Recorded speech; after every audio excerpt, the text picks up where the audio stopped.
High সবাইকে, এটা ছিল অষ্টমীর দিন। আর দেখো সেজে গুজে রেডি হয়ে কিন্তু বেরিয়ে পড়েছি। একটু কিন্তু কালার কম্বিনেশন মা মেয়ের একই হয়েছে। আর পাড়ার মধ্যে দেখো এখন অষ্টমীর পুজো হচ্ছিল, তাই মাম্মা কিন্তু ঢাকের তালে নাচতে আরম্ভ করে দিয়েছিল। দুদিন ঘুরে আমার যা হয়েছে, যেমন এক্সপিরিয়েন্স হয়েছে, তাতে মনে হয়েছে যে মাম্মাকে নিয়ে এখন না বেরোনোই ভালো। ওর নাকটা সুরসুর করছে, ঠান্ডা লেগে যেতে পারে। কিন্তু ম্যাডামের মধ্যে আমি কিন্তু অদ্ভুত চেঞ্জেস দেখলাম। ও গাড়ি করে ঘুরতে যাওয়ার জন্য বায়না ধরতে আরম্ভ করে দিল, নতুন জামা পরেছে বা ঘুরে নিয়ে যেতে হবে।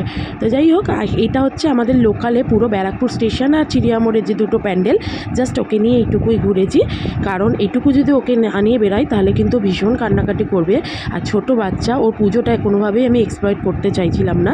তো যাই হোক, দেখো এটা ওয়েসলি স্কুলের ঠাকুর ছিল, আর একটা ব্যারাকপুর স্টেশনের সংলগ্ন একটা ঠাকুর যেটা পুজো, ওইটাই অনেকেই হয়তো গেছো। এই দুটো ঠাকুর দেখে তারপরে কিন্তু আমরা চলে এসেছি। অষ্টমী ছিল কিন্তু আমাদের এইটুকুই ঘোরা, কারণ মাম্মার শরীরটা একটু খারাপ হতে আরম্ভ করেছিল। ওর যেহেতু একটু ঠান্ডা লাগার ধাঁচ আছে, তো ঠান্ডাই লেগে যাচ্ছিল। তো যাই হোক, এখন আমরা বাড়ি ফিরছি। বিয়ের আগে বা বিয়ের পরে কিন্তু পুজো মানে অনেক ঘুরেছি, হোল নাইট ঘুরেছি, পুরো কলকাতা নর্থ সাউথ ঘুরে বেরিয়েছি।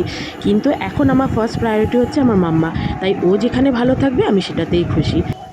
তো আজকের জন্য টাটা, দেখা হবে তোমাদের সাথে নেক্সট ডেতে।